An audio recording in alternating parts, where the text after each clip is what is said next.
نو یو ورځ مسجد نبوي شریف ته یو میلمه راغی. نبی علیه الصلاة والسلام چې میلمه ولیدی ولاړ شي کور ته ولاړ. دی بي کره ورغلی دی کره ورغلی څه شی شته دلته مسجد کې یو مسافر و د نبی علیه الصلاة والسلام په دا وخت کې نه بیانې چې وې په یوې په کور کې شی نه و چې دوی په خپله خوړلی وای. د میلمانه دپاره خو هېڅ بندوبست نه. نو نبی علیه الصلاة والسلام بېرته راووتی مسجد کې وویل چې دا سړی خو میلمه ده راغلی د لاره ځایه چې راغلی زموږ کور کې د میلمانه دپاره څه نسته.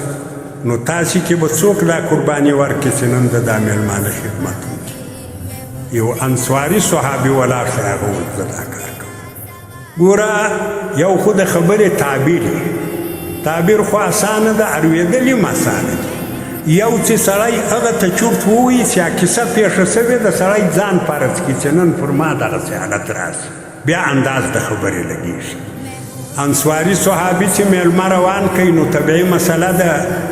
میلمه په دروازه کې ودرېږي هغه سړی کور ته ولاړ شي چې هغه د میلمانه دپاره ځای برابر کړي نو بیا غږ ور وکړي چې میلمنه اوس نو راځه. میلمه ودرېدی دی چې کور ته ورغی خپلې بیبي ته وویل چې د الله او د الله د رسول یو میلمه ده راسره کور کې څه شته که نسته. دې ورته وویل چې داسې څه خو نسته چې زه وخورم یا یې ته وخورې یا یې میلمه وخوري.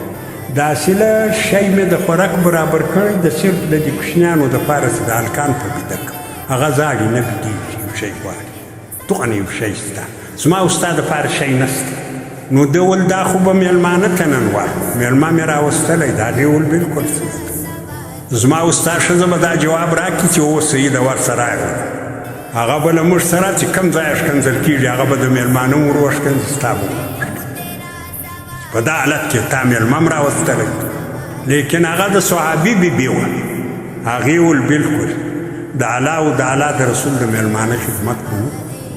نو ول دا یوه کارکان په یو پلمه باندې بیده کړه د خوراک شی مه ورکړه. هغې په یوه و په بله پلمه هلکان بیده کړو بیا یې ورته وویل چې میلمانه ته م ډوډۍ کښېښوه ته په څراغ اخته سه چې ګوازه څراغ سموم قصدن یې مړ کړه ولې زموږ د خوراک خو نه ده. نو به دی وایي یا د دی به م راګډي دی به خپل ځان موکي بیا به پر مخ پسې دې هلکان بیده کړو هغه څه شی چې وار شی چې و هغه نوم دی شی نه و یا به وربسینه ډوډۍ وه یا که به کتغ و نو هغه دا پخوا موږ سیزی بولو په ځي کې به یو څه موی هغوی اچولي وو هغه به و